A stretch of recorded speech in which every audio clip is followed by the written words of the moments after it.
Karibu kwenye exclusive za Ava TV. Mimi ni Latifa Anafi, nyuma ya kamera yuko Wilvin Trends. Karibu kwa pamoja tupate habari kuhusiana na michezo, na leo nipo hapa na legend Ali Mayai atupe mambo mbalimbali ambayo yanahusiana na michezo. Kwanza kabisa nianze na pole kwa jambo ambalo limewafika wakongwe wa soka, lakini pia hata sisi ambao tumechipukia kwenye soka bado tulikuwa tukimfahamu kwa kumpoteza Peter Manyika. Nadhani ulikuwa msiba mkubwa sana. Asante sana, ndio hivyo, ulikuwa msiba mkubwa sana, lakini kila kitu hivyo unajua anapanga Mwenyezi Mungu. Ulikuwa ni msiba mkubwa ambao umegusa sio tu labda wachezaji wa zamani sisi lakini umegusa wanamichezo wote kwa ujumla Tanzania. Kwa sababu unapozungumzia Peter Manyika, mchango wake katika maendeleo ya mchezo wa soka na kupitia nafasi yake ya goalkeeper, ni moja kati ya magolikipa ambao walikuwa mifano. Hata kipindi sisi tunacheza walikuwa ni mifano kwa mafunzo ya eneo la goalkeeping, na ndio sababu hata baada ya kustaafu uliona anaendelea kuwa kocha wa magolikipa kama hivi. Alikuwa na Mungu afundisha magolikipa. Kwa hiyo ni moja kati ya vitu ambavyo kwa kweli ametoa mchango mkubwa sana katika maendeleo ya soka, hasa katika eneo la goalkeeping, lakini pia ameacha legacy, kitu ambacho kitaendelea kukumbukwa na hata kutumika katika kufundisha vijana wa kizazi hiki na vizazi vijavyo, kutokana na kile ambacho yeye alikuwa kwanza akiwa na daka, lakini hata baada ya kudaka kile ambacho alichokuwa anafundisha magolikipa kwa kutumia mfano yeye mwenyewe. Mbali tu na kuacha picha kubwa kwenye soka la Tanzania, wewe utamkumbuka kwa lipi? Mimi nitamkumbuka kwa vitu vingi sana, kwa sababu mimi nimecheza naye. Namkumbuka hata kwa namna ambavyo yeye alikuwa na discipline. Ni kitu ambacho yeye alikuwa ni kama mfano. Kwa mfano mazoezi, kocha anaweza akapanga, jamani, kesho program ya mazoezi inaanza saa 10, lakini Manyika yeye mwenyewe anawaomba wachezaji baadaye, yani sio kama kocha wakati ule tayari mmeshana anawaomba baadaye wachezaji, kesho jamani tukutane saa 8 au saa 9 ili mwanze kwanza kunipigia mimi mashuti. Yani mazoezi achia, kuna program zipo za kocha, lakini yeye anataka tu apigiwe mashuti kama mazoezi. Kwa hiyo ni miongoni mwa vitu ambavyo vitaendelea. Kuna wakati ule bahati mbaya, si unajua miaka ile ni tofauti na sasa. Miaka ile vifaa vya michezo ilikuwa ni yani changamoto ilikuwa ni kubwa sana. Kwa hiyo hata timu mnaweza mkawa na mipira labda 4 au 5. Kwa mkienda mazoezini pale Jangwani, ukipigwa mpira mmoja mpaka mtu aufuate kule, ukipigwa mpira labda mbali. Kwa hiyo ni miongoni mwa vitu ambavyo kwa Manyika kwa kweli ataendelea kukumbukwa. Lakini kingine ilikuwa ni utaratibu wa kuwasiliana. Yaani namna ambavyo ilikuwa tunawasiliana uwanjani, anavyokuagiza beki, ndio kuna kapteni upo, mimi nilikuwa kapteni utakuwa upo njala, lakini kwenye ulinzi kiongozi ni yeye, na alikuwa muda wote yani anakutuma fika nenda. Kwa hiyo ni miongoni mwa vitu ambavyo kwa kweli tutavikumbuka sana. Hata mawasiliano ambayo alikuwa anayatumia ilikuwa, hata jana alikuwa tunakumbuka wakati tumekaa pale kwenye msiba, tunakumbuka na huwa tunakikutana huko tunakumbushana, kuna namna ya kuwasiliana ile ambayo mwenzenu mpinzani wenu asijue. Yani kuna mnawasiliana lakini mpinzani wenu hajui mna maana gani. Hata kama anasikia lakini hajui. Kwa mfano alikuwa akisema tu okay, ilikuwa ni kawaida tu okay, unajua hapa anakuja kucheza mpira wa juu, lakini sio kama anaudaka, anaupiga ngumi. Kwa hiyo ukisikia tu okay, hata kama mpira ni wa nini, wewe unainamisha kichwa chini, kwa sababu unajua ile mipira ya kona au ya nini ambayo inakuja juu, cross zinapigwa hapa juu. Kwa hiyo ukisikia tu okay, ukisikia kimya inabidi upambane ukaucheze wewe. Lakini ukisikia tu okay, ujue hapo anakuja kupiga ngumi mpira kwa sababu ya kupunch, kutoa eneo. Kwa hiyo ni miongoni mwa vitu ambavyo vitaendelea kukumbukwa. Na umemshuhudia kwa ukubwa sana marehemu Peter Manyika. Pengine ana tofauti gani na hawa magolikipa wetu wa hivi sasa? Kwanza yeye alikuwa na passion. Hiyo nilikuhadithia tu, kwa mfano kwamba mazoezini yeye anafika mumpigie mashuti yeye tu, kwanza watu hata kwa muda wa saa zima mnampigia mashuti, yani mnampigia mashuti. Hiyo tu wenyewe ni moja kati ya passion ambayo ilikuwa inathibitisha yeye ana passion sio tu ya mpira bali ya kuwa goalkeeper. Ndio sababu hata kijana wake huyu Manyika Junior alianza kumleta mazoezini tangia yuko mtoto. Kwa hiyo na yeye ndio bana akamuinfluence akamfanya hadi mwanae naye pia awe tu mwanasoka tena goalkeeper, sio tu mchezaji, awe goalkeeper. Kwa ni miongoni mwa vitu ambavyo bado vitaendelea kuwa kumbukumbu kwa jinsi ambavyo kazi ya goalkeeper alivyokuwa akiifanya, alikuwa anaifanya yani kwa mapenzi, sio kwamba anaambiwa bana sijui. Hiyo ndio moja kati ya kitu ambacho huwa kinathibitisha mtu anapokuwa anacheza kwenye eneo lake. Unajua kuna wako wengine ambao bana mimi nilikuwa kama midfield, baadaye nibadilisha kuwa goalkeeper. Mwingine mimi nilikuwa sijui labda striker, lakini yeye from kuanzia utotoni eneo la goalkeeping. Kwa hiyo ni miongoni mwa vitu ambavyo vimemfanya aweze kufika pale alipofika, na ametoa mchango mkubwa sana katika football. Basi sawa, na tuendelee kumwombea apumzike kwa amani. Maisha mengine yanaendelea. Tunamwombea tu apumzike, Mwenyezi Mungu aipumzishe roho yake mahala pema peponi, kwa sababu ndio wajibu wa mwanadamu, kwa sababu wajibu wa mwanadamu tunawajibika kuzaliwa, lakini pia tunawajibika pia kutangulia mbele ya haki. Kwa hiyo kutekeleza wajibu wa mwanadamu. Sawa, tuache ya msiba hayo. Ali Mayai, weekend hii Jumamosi, Jumapili tutashuhudia kivumbi cha ligi ya mabingwa kikiendelea kutimka kwenye viwanja mbalimbali, na miongoni mwa mechi kubwa ni mechi ya Yanga na Ahli ambayo ndo tutaanza kuitazama, alafu Simba na Esperance de Tunis siku ya Jumapili.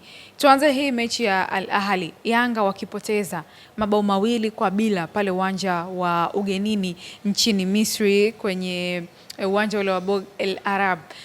Yanga waingie vipi kwenye mechi hii ukizingatia wapo kwenye uwanja wa nyumbani, lakini mbali na hivyo unaiona nafasi ya wao kwenda kupata matokeo ya ushindi kwenye mechi hii? Nafasi ya kwenda kupata matokeo ya ushindi Yanga ipo. Kwa performance ambayo walicheza katika mechi ile ndio walifungwa hayo magoli, lakini goli la kwanza kama nakumbuka ilikuwa inaelekea half time, kitu ambacho ilikuwa dakika za mwisho kuelekea half time, kitu ambacho huwa psychologically ilikuwa yani wale Al Ahly walitumia ile advantage ya psychologically, mtu waga unajua hapa tayari half time imeshakaribia, kwa hiyo concentration inapungua. Ndio sababu unaona lile goli likafungwa na mfungaji mwenyewe, unajua yule Mahmoud Trezeguet ni mbobezi, ni mzoefu. Unaona magoli ambayo wanayofungwa, unaona kabisa wachezaji kama wale mchango wao huwa wanatakiwa kuwa na yani lazima huwa kwenye mkakati mnaopanga, lazima sasa kuwe na mkakati wa namna ya kukabiliana naye yeye mwenyewe individual apart from the team.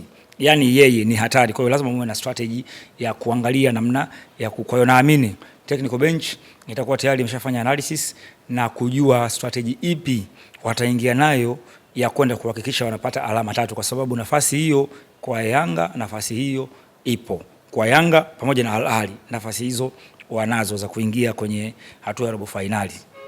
Tutarajie kuona labda mabadiliko makubwa ya kikosi kulingana na kile ambacho kilianza pale Misri. Of course mabadiliko ya kikosi inawezekana yakafanyika makubwa, kwa sababu ya hii hapa itakuwa ni attacking minded, yani ni kwenda kushambulia na wala sio defensive minded.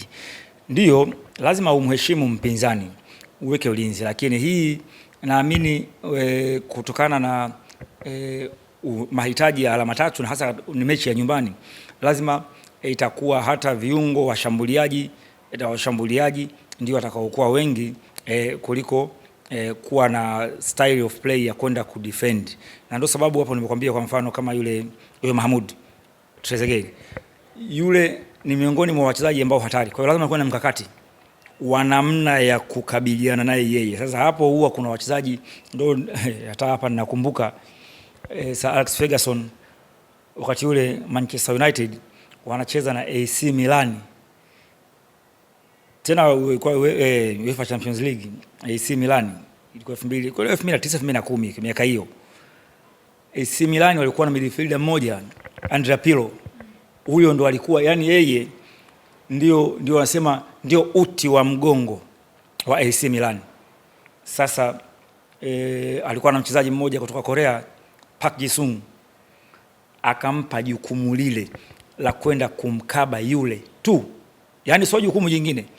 Kwa hiyo wao kumkaba yule tu, moja kati ya approach ambayo aliitumia watu walikuja kuithamini kwenye mechi ya pili, kwa sababu walianza kwanza kule Milani wakafungwa, alafu wakarudi Uingereza, mechi ya marejiano wakawafunga wale, lakini jukumu la Park Ji-sung lile wakafungwa pale Uingereza, wakashinda magoli 4, wakavuka, kawa na jumla goli 7 nafikiri, wakavuka kuingia kwenye robo finali. Kwa hiyo ni miongoni mwa strategy ambayo hata kwenye coaching wakati ule kuna baadhi ya makocha walikuwa wanaitumia kufundisha, yani kama mfano, kwa sababu baada ya kuulizwa yeye Sir Alex Ferguson akaulizwa mchezaji gani hapa ambaye alitoa mchango mkubwa sana wa kuhakikisha hii timu inavuka hapa, akawaambia huyu Park Ji-sung.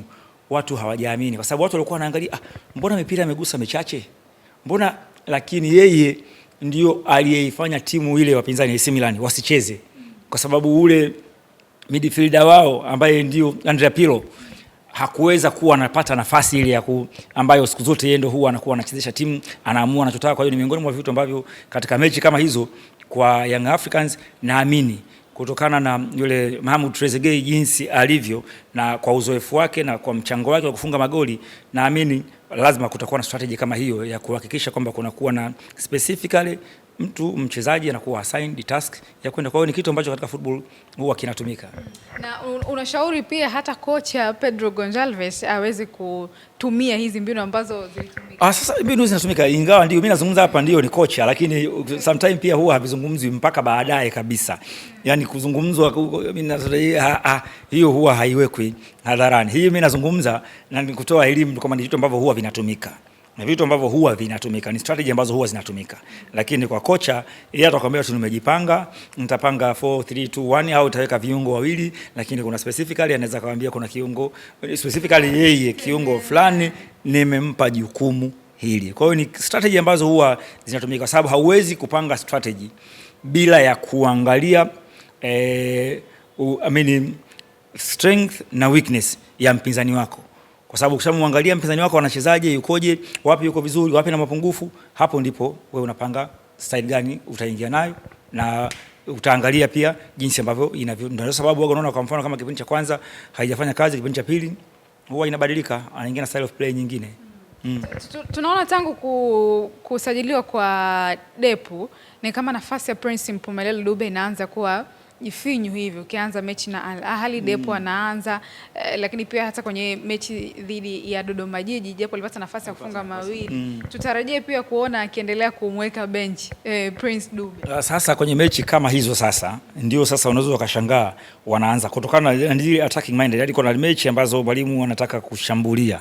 Sasa ndio huwa na hiyo ni style of play mwalimu, kwa sababu anaweza kawa kaanza hivyo kwa kuwa na ndio Depo of course yuko vizuri, lakini Dube naye naye yuko vizuri. Sasa mara nyingi huwa hiyo inatumika approach ya mwalimu, anaweza kawa anafanya rotation kwamba huyu hapa labda anything hapa kimetokea, anajua replacement ipo, proper replacement, sio tu replacement, proper replacement, kwa maana anaenda kutekeleza majukumu kama yale ambayo Depo anatekeleza. Kwa hiyo ni miongoni mwa vitu ambavyo kwanza vinampa confidence mwalimu, lakini pia kuna mechi nyingine anaweza kawaweka wote, na ndio sababu na mimi na wasiwasi hata kwenye mechi hii na Ahly naamini upo uwezekano wa kuwa hata na washambuliaji sio tu wawili, watatu mbele pale, watatu kwa ajili ya utashi wa kutaka kupata magoli ya mapema kabla ya kuanza kudefend.